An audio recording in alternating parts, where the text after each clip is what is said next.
So, can you tell us why you're here today? Yes, I'm here to encourage MomsDemandAction to use facts and real data when they put out public information releases, when they show up at Senate hearings, and when they show up at House hearings. Okay, I've seen them putting out press releases and showing up at hearings, testifying, using erroneous information. And if we are going to enact laws, you have to be based on fact, not fiction. So these some of the these are talking about. These are some of the things that MomsDemandAction has come to Senate and state House hearings with.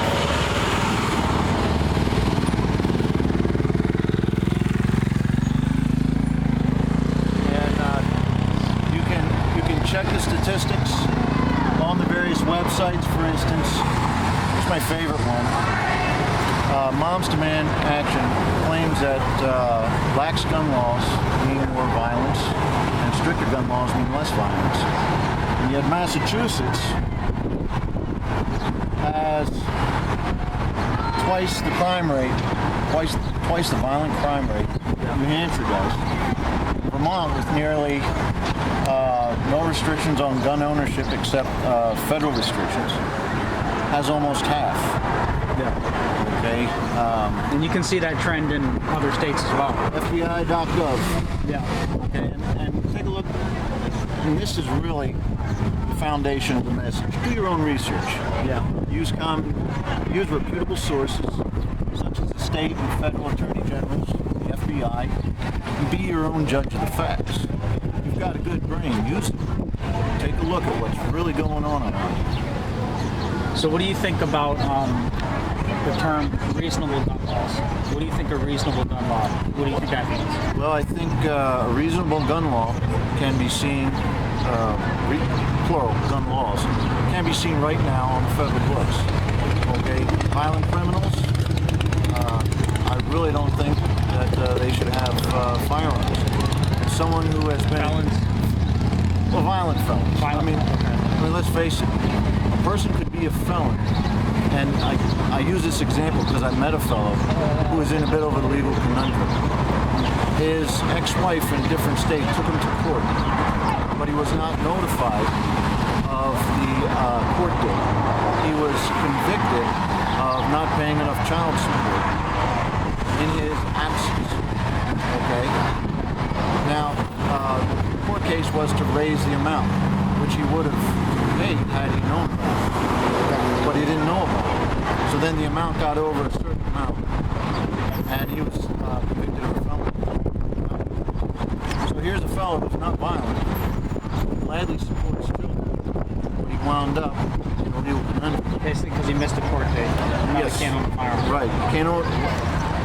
His ex-wife pulled some legal shenanigans, caught him in one of those legal loopholes, and so if a person is a non-violent felon, okay, now there are felons who cash checks, rubber checks intentionally, fraud, right? Or let's say a banker has committed fraud, banking fraud of some sort, right? These aren't the kind of people that will steal your money, but they won't hurt you. They haven't shown a history of violence. There's no history of violence, right? And another law would be people who are adjudicated as mentally incompetent, people who cannot tell the difference between right and wrong, or who are criminally insane. They shouldn't have guns. No, they shouldn't. See, so violent felons and people that are insane. Right, and not just someone who everyone thinks is insane, right, but who's actually, has been to a doctor, and the doctor says this person is, has this condition. Right. And so, I think those are reasonable restrictions. But this state has an unreasonable restriction on concealed carry. Did you know that?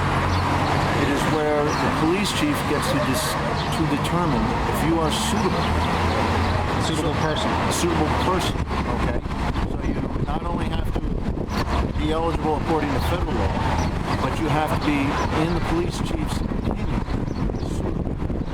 Well, what if you're the guy who is always calling about the barking dog because he works third shift, right? Yeah. The police are going to think that you're a pain in the neck, right? Yeah. Okay, so a person who has constant arguments with or is one of these people that complains a lot could maybe not get along with his police chief. Got some problems with it. Getting concealed. Oh yeah, because the police chief could easily say, well, I don't think you're going to get a concealed carry permit. And based on what? Because he's calling about the barking dog all the time? Or he and his neighbor don't get along? Yeah. Argue all you want. You know, arguing is different than, say, raising a fist.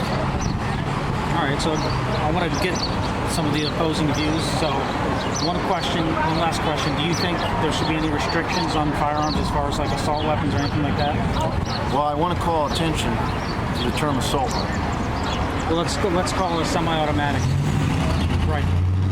Do you think there should be any restrictions on semi-automatic modern sporting rifles like AR-15s, AK-47s? No. Ask me why. Why is that? Because a bolt-action deer rifle, 30-06, okay, or my Winchester 30-30, has more power than most of these assault weapons we're talking about. Because what they're chambered in, powder charge, that all makes a difference. Okay, and the term assault weapon, an actual assault weapon is illegal for you and I to own without a federal stamp renewed every year. Fully automatic. No. Oh yes, fully automatic. Because an assault rifle is what I was armed with in the service. A semi-selectable between semi and fully automatic rifle that is magazine fed. Okay, so an AR-15, a Bushmaster, these are not assault rifles. They're about as much an assault rifle as my Marlin 22 rifle that I use for squirrels. Some of them are chambered the same. Hey, have a good day. I'm an Air Force veteran, 8 years, Air Force Security Police, Strategic Air Command. Appreciate your service.